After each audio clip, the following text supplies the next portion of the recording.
Hey, today we're kicking off our brand new series that I'm super excited about, Love Dates and Heartbreaks. And as we jump into this real quick, I want to tell you who this is for. This is for students who want to date and hope to date. This is for graduates who want to date and hope to date. This is for singles who are dating. This is for married people who are trying to make their marriages better. This is for people who used to be married and are jumping back into the scary, awful aquarium of dating where it just seems so complicated and it's not like it was when you were 18 and you're trying to figure that out. So this series is really for anybody who's in a romantic relationship, wants to be in a romantic relationship, hopes to be, and is trying to figure it out. And the thing is, I don't have to tell you this, it's complicated. It's complicated when you're 13, it's complicated when you're 16, it's complicated when you're 26, 36, or 56. And one of the reasons that I'm super excited about this series as well is this series gives me an opportunity to talk about something that breaks my heart. And, a few years ago, I challenged you. I said, hey, what breaks your heart? Because sometimes when people answer the question, what breaks my heart, it leads to extraordinary change and extraordinary things in culture. And one of the things that breaks my heart has to do with what we're going to talk about. Because watching people make relationship decisions that undermine their relationships, that just breaks my heart. I mean, watching people make decisions about their own relationships, whether it's marriage or dating or whatever it might be, that I know, and I'm not super dialed in. I mean, most people would watch them and think, oh no, you're going to do what? Watching people make what's already complicated more complicated, making relationships that are already complicated more complicated, that just breaks my heart. There is already enough, isn't this true? There's enough unavoidable pain in the world. The last thing we need to do is to add to it with our own decisions. And like you, it's not just me. Sometimes I watch people and I think, have you thought that through? I mean, have you really thought that through? Or have you really ever seen that work out anywhere else with anybody else? I mean, it works out on Netflix, but I mean, in the real world, have you ever seen that actually work out in a real relationship, right? You've had these same thoughts, or I think, has no one warned you about this? I mean, did your mama not warn you, or your grandmama, or your dad, or a friend, or a roommate? I mean, am I the only one trying to get in your way to say, hey, you need to think this through? And so it breaks my heart to see people unnecessarily complicate their future relationships with current relationships, or to complicate a current relationship with just a bad relationship decision. And I'll tell you who else I'm excited about this series, to be a part of this series, are those of you that are dating and you're kind of serial daters. In fact, you don't even like the word date. For you, if a date doesn't end with sex, you just chalk it up to a loss. You're just in that place where you're like, one day, someday, I'm going to settle down, but that's one day, someday. It's not this day. In fact, you don't even really call it dates. That's something your parents did. It's kind of a dark ages thing. But you're in a season of life, and you're not ashamed of it. You're not bashful about it. This is just where you are, where it's kind of a use them and lose them, kind of rotate through, and you're not always honest, and you don't always follow through. And yeah, I'll call you, I'll text you, and you never do. And hey, is it okay? Yeah, you go ahead. But then you're just in that world where you're just kind of playing the game. And that's your business because it's your life. But I just got to tell you, and you may not care, but that's heartbreaking to me too. And the reason it's heartbreaking to me is, and you don't have to believe this, is you're hurting you and you're hurting somebody else. And here's what I know about you, even though we've never met. You don't want to hurt yourself. And you don't want to hurt other people. In fact, if I were to confront you, you would say, no, it's consensual. I'm not hurting anybody. But there's such thing as consensual hurt, like we're going to both agree to hurt each other. I mean, it's consensual, but if it's consensual and it still hurts a person, come on, it just still hurts a person. And you don't want to do that. And here's the other thing that concerns me about you, if that's the season of life you're in. I don't want you to be, and I made this up, so I don't know if this is like a real thing. I don't want you to be a liar for life. I don't want you to be a liar for life when it comes time to tell your story. Because what you're doing right now morally and what you're doing right now relationally, these are chapters of your story. And they are permanent parts of your story. And one day, believe it or not, somebody's going to want to hear your story, and you're going to want to hear somebody else's story. And depending on what you do now, you're going to be tempted to lie about parts of your story. And you're going to be a liar for life because you're going to have a secret, or you're going to have a series of secrets, or a season of life you don't want to talk about. And when it gets to that season, you're going to kind of, smooth over it a little bit. And I've talked to too many women, guys, who married a guy and he told about half the story. And a year later, she found out the whole story. Or 15 years later, she found out the rest of the story. And she's broken and she's heartbroken because she didn't get a chance to choose you with your whole story because you lied about your story. And the reason you lied about your story, just to use an old-fashioned word, is you were ashamed of your story. You were embarrassed by your story. And here's the thing, I'm not getting on you. I don't want you to write an embarrassing story. I don't want you to write a story you're embarrassed about. I want you to write a good story. I want you to be in Walmart one day with your wife and you see that guy you used to date, ladies, and you don't say, hey, let's check out the toy aisle. We don't even have any kids, I know, but I think we should check out the toy aisle for just a moment, you know? I want you to say, hey, this is my husband. And then when you walk off, you say, yeah, I used to date him in college. He was a great guy. Yeah, we dated a little bit in high school. She was just a fantastic person. Didn't work out, but she was just great. That's a good story. I want you to write a good story. And let me tell you another good story. Another good story is this. Hey, when I was in my 20s, I fooled around, I played around, but on this particular date and this particular year, when I was this particular age, I decided to move in a different direction. And since that time, I've lived differently. I've lived in a different direction.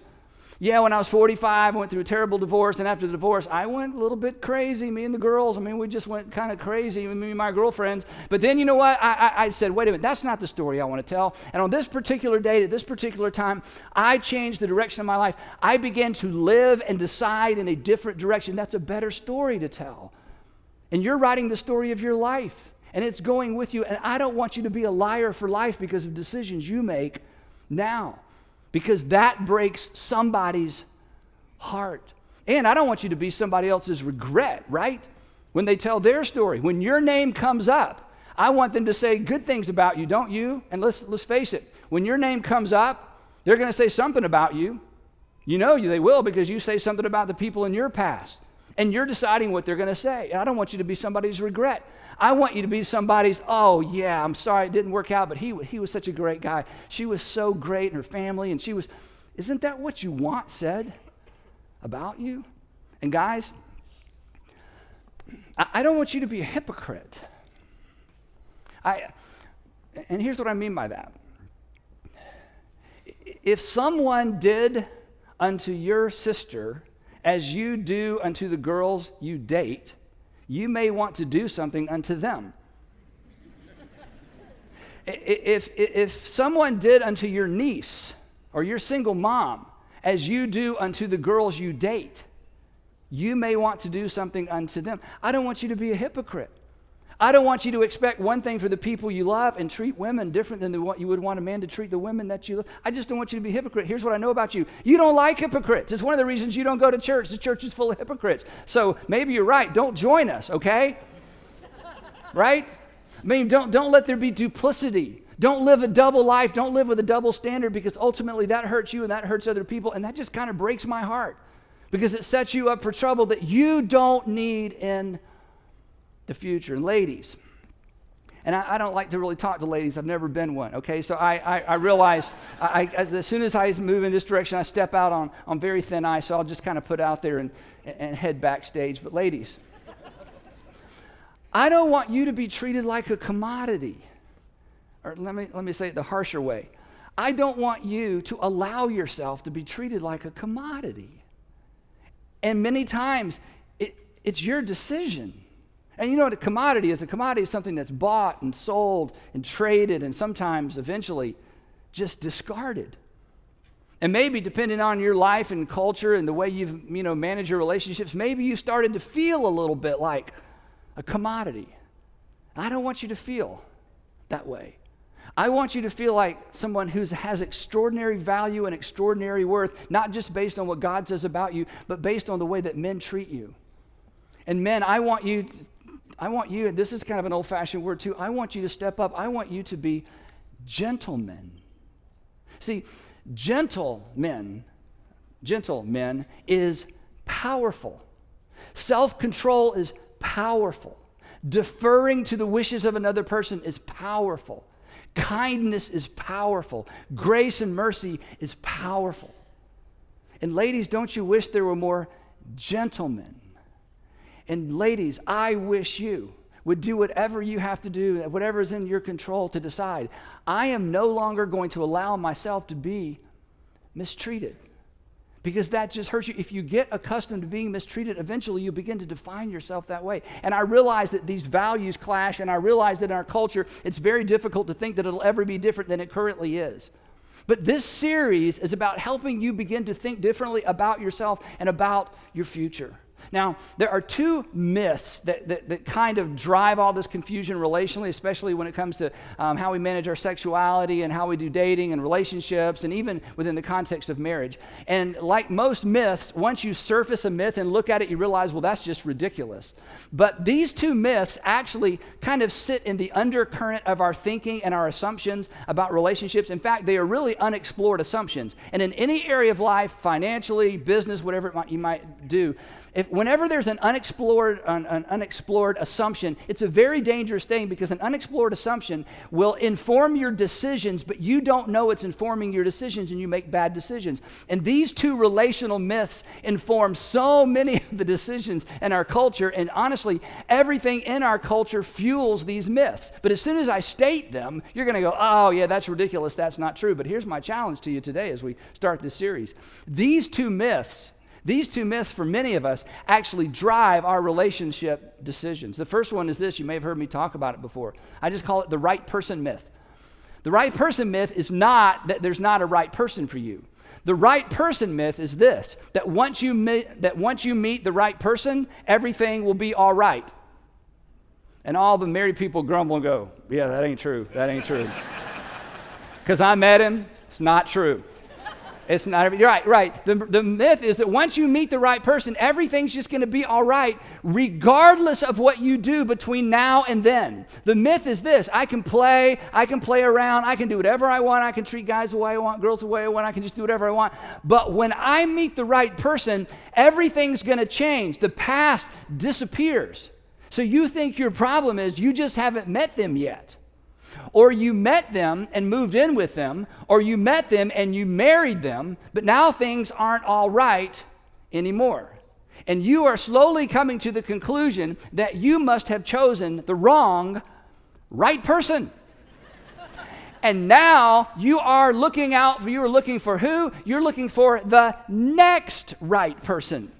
And when I say it that way, it sounds ridiculous. But let's be honest. This way of thinking fuels our relationship decisions, and oftentimes it informs the direction that we take when it comes to relationships. That I'm unhappy because I'm with the wrong person. You're unhappy because you're with the wrong person. So you just need to find the right person, then everything's going to be all right. That is a myth. That once you find them, everything's going to be just fine, right? In fact, not only is everything going to be fine, here's the deeper part of the myth. The assumption is that once you find the right person, everything's going to be fine, including you. That you think somehow you're going to quit all those bad habits. You're not going to be interested in porn anymore once you meet the right person, right, guys? That your insecurity is just going to go away. Your financial, bad habits are just going to go away because you're going to find somebody with a little coin and he's going to kind of help you manage all that. And it's just going to get better. If I could just meet the right person, not only is everything going to be all right, I'm going to be all right. I'm going to be a better person. I love the line in Casey Musgrave's song, thinking we will be fixed by someone else. Thinking we'll be fixed by someone else. Oftentimes, this fuels this crazy myth. And this idea, as crazy as it is, and even on the surface, you're like, yeah, that is crazy. This idea, it infects our decisions. And it fuels our fantasies. And here's what I mean by fuels our fantasies. When you think about the future, as you begin to daydream about what if only I had stuck with her, and if only I had married him, and if only, and next time, if only, what fuels your fantasies is this: not becoming a better person. What fuels your fantasies is finding the right person. And it is a myth. Because, as you know, there is more, right? You're adults. There's more.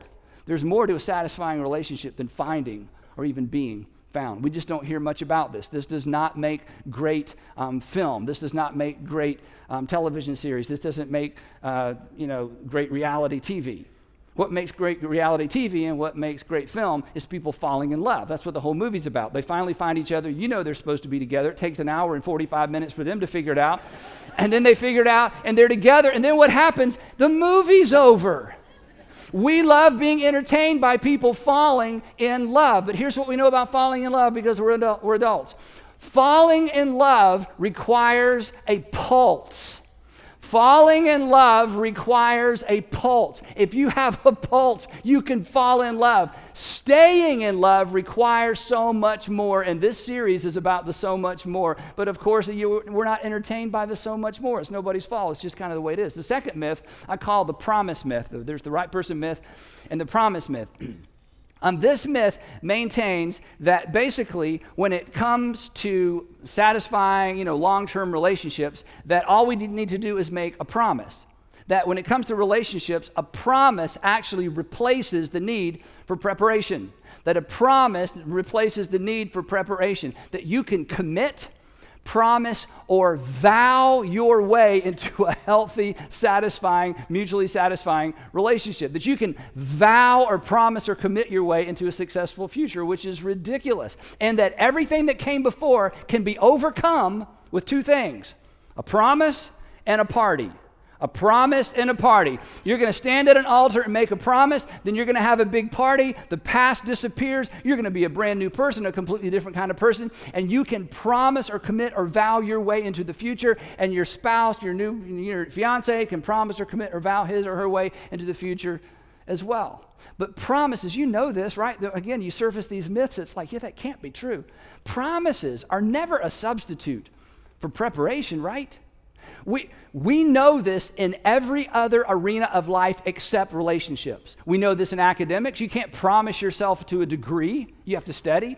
In sports, business, medicine, discovery, business preparation for a presentation. I mean, in every single arena of life, we know that in order to win, you have to prepare. I mean, no college basketball coach or no college football coach would substitute promises for practices, right?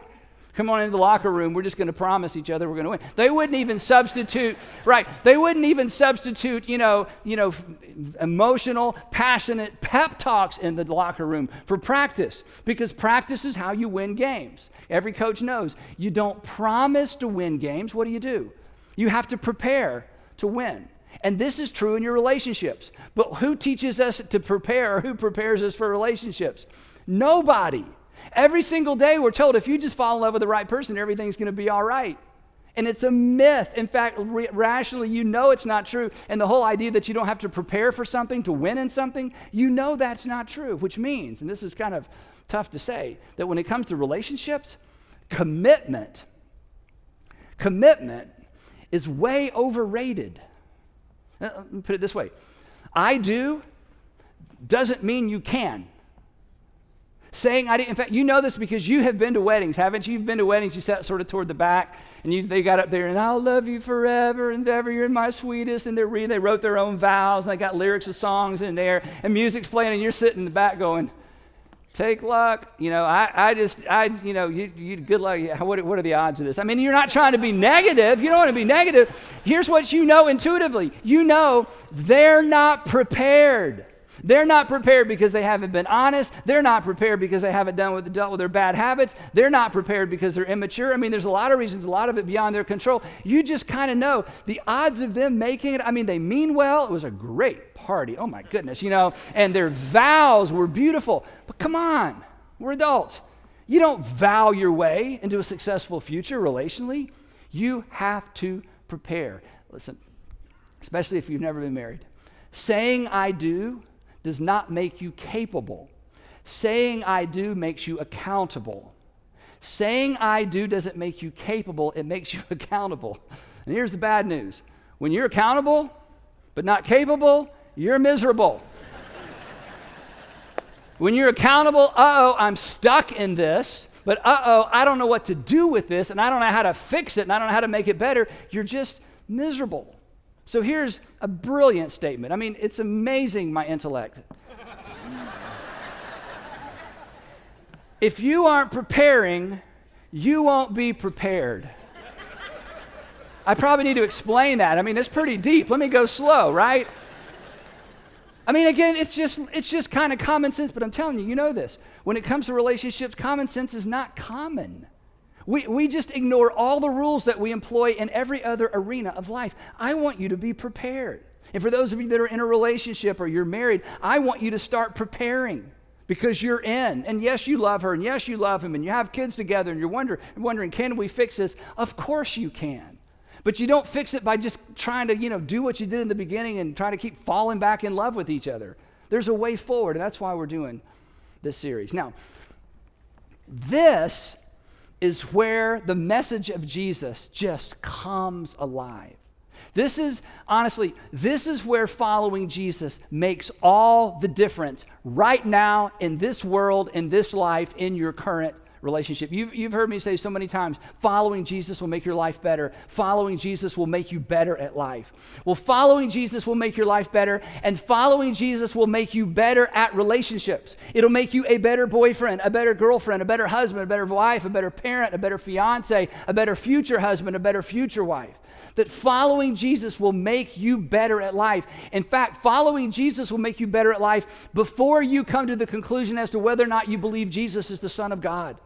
Because Jesus left us with one relational principle that is so extraordinarily powerful, so defining. It's kind of the driving force behind everything else that we're going to say throughout this series.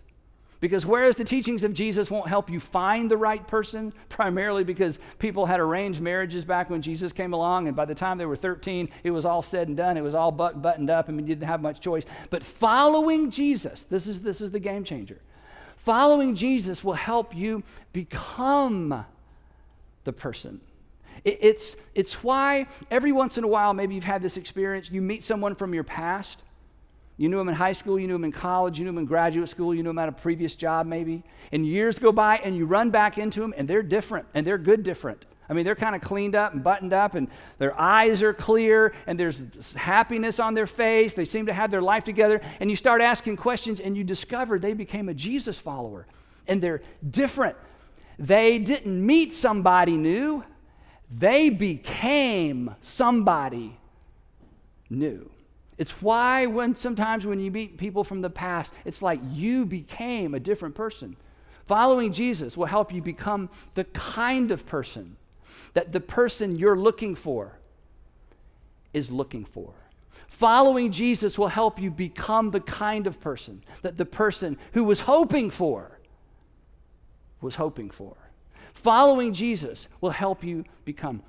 Years ago, when I first began putting together this material, the first time I presented it to many of you, about 10 years ago, it's been almost 10 years, it's hard to believe. I just had some conversations with some 20-year-olds in our organization, and a young lady shared a story. She said, I was at home, my mom was ironing, I was sitting on the bed, and I was going on and on and on and on and on about this guy I had met at this party, and he was incredible in his job, and he was good looking, and she said, I was telling her that he was a Christian. And that he was like, Mom, I mean, he's like your kind of Christian, Mom. Like, he's the real deal Christian. Like, he doesn't just talk it, but he was talking about Jesus at this party, and I could tell his faith is real. And she was going on and on about this guy. He was just incredible. And she said her mom stopped ironing and set the iron on the ironing board and looked at her. And she said, honey, the problem is a guy like that is not looking for a girl like you. And she said, I literally fell to the floor and began to weep. This was years ago. And that was the defining turning moment in her life when she realized that's right. My whole approach to relationships has been I'm going to find someone. It never crossed my mind I needed to become someone. My whole approach, every message I've gotten from culture is if I can find the right person, everything will be all right. It never dawned on me that I need to become the kind of person that the person I'm dreaming of, hoping for, is actually looking for. Which brings us to this question for all of us, married, single, students, graduates, whatever season of life you're in. Are you the person? Are you the person you're looking for is looking for? Are you just looking, or are you becoming? And Jesus says, follow me, you'll become. If you're married, here's your version. Are you still the person? Are you still the person they were looking for? Are you still the person they were hoping for? Or have you allowed life and kids and money and stuff and busyness and business to get in the way of what you were becoming, of the person he or she believed she was entering a relationship with? So, Jesus steps into the pages of history. We don't have time, but we can't even begin to imagine the culture he stepped into. Slavery was not only just legal, no one had never crossed anybody's mind that a person couldn't own another person. Prostitution was a way of life. Prostitution was birth control for the Romans and the Greeks because they didn't want to keep adding kids to their family and dividing the money.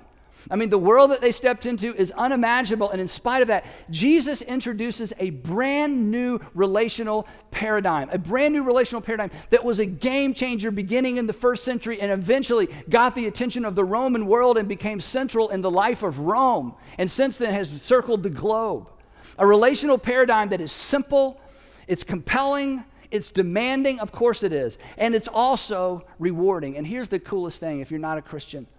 When understood correctly, and unfortunately the church has made this more complicated than it needs to be, but when understood correctly, Jesus' relational paradigm is so powerful that you're going to want the message of Jesus to be true even before you believe it's true, because it's almost too good to be true. In fact, it is too good to be true unless Jesus is who Jesus claimed he was. And there's no reason for us to believe he was who he claimed he was, except for one simple event.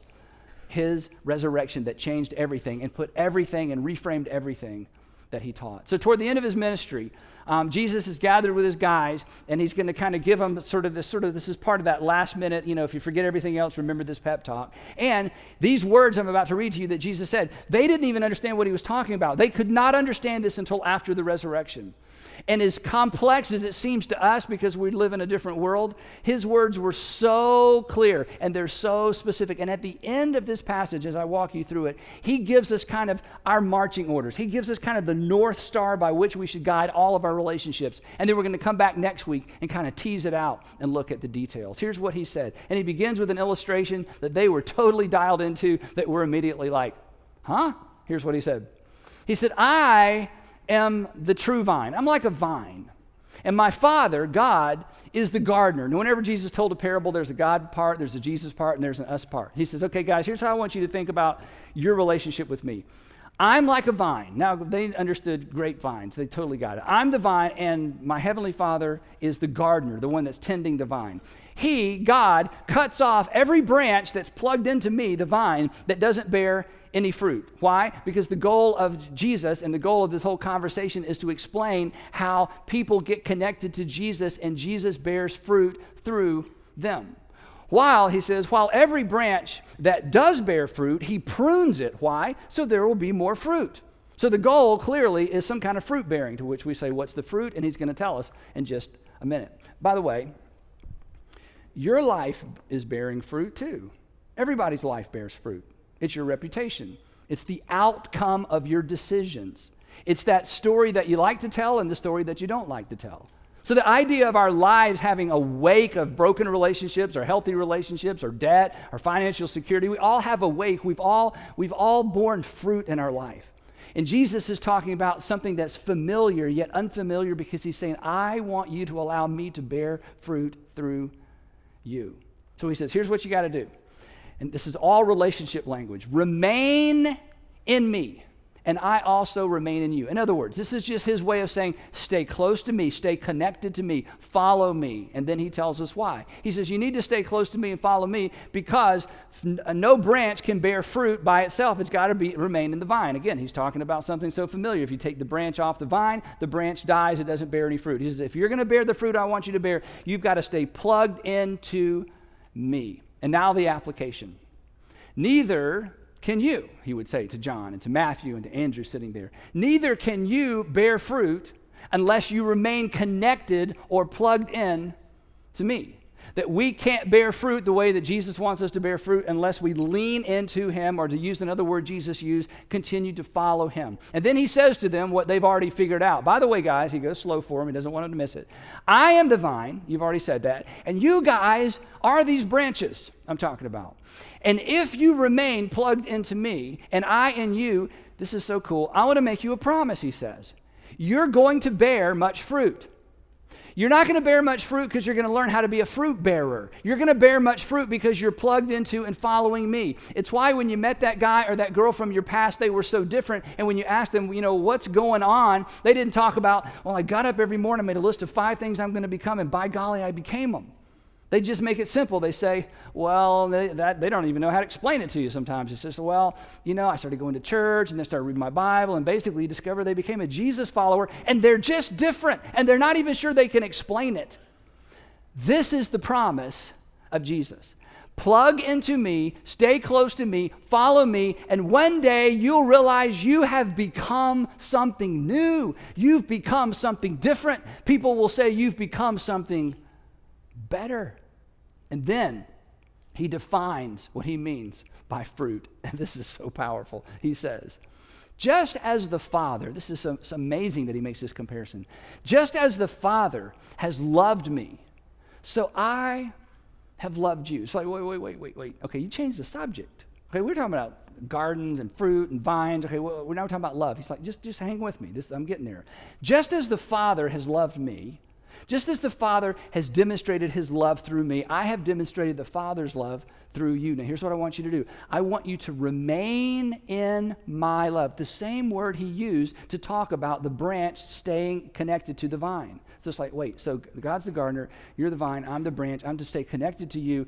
And when I think about staying connected to you, I'm supposed to stay connected to your love. Exactly. And and then here's the surprise. If you keep my commands, you will remain in my love. To which we say, I knew it was a bait and switch. This is just all about commands and rules. I knew it. It was so relational. It was so warm and fuzzy, and something's going to happen in me. And one day my wife's going to go, oh, you're the man of my dreams after all. I'm just going to become. And then you do what every church person does. Now we're going to talk about the 10 commandments or some new commands. And I'm sure the guys sitting there with Jesus are like, great. I thought we were headed down a new direction, but you're saying if you keep my commandments, you'll remain in my love. To which they're thinking, okay, you're Jesus, we're with you. So what are the commands? Somebody write these down. I bet there's a bunch of them. And here's the shocker. Here's why you should follow Jesus. Here's why you should considering follow Jesus even if you're not sure who Jesus is. Jesus smiles, I think, and he says, okay, I'll tell you. John, write this down. My command is this. Okay, wait. Vine and branch, we're plugging in, it's all about back and forth, and somehow it's all about the Father's love, and now we're talking about commands, and now you're saying there's just one command. Right. Just one command. All right, what's your command? Love each other. We don't even need to write that one down. We've heard that so many times, that's not new, to which Jesus would say, hang on, I'm not through. Because this isn't just about love the one you're with. This isn't just about love. This isn't about, if we just all get along and love each other. No, Jesus says, remember, this is vine and branch. This is a different kind of love. This is a very specific kind of love. I don't want you to just be more loving. I want you to love specifically. I want you to have a focused love. Here's the kind of love I want you to have. I want you to love each other as because this is about a relationship with me. I want the love that you have seen demonstrated toward you. I want that same brand. I want that same type. I want that same combination, that same formula of love to flow through you. I want you to love as I have loved you. Now I'm telling you, sitting in the room that night, they had some idea of what he was talking about. But a few days later, Jesus would put on a demonstration of love, take their breath away, because it would take his breath away. And on the other side of the resurrection, it's like,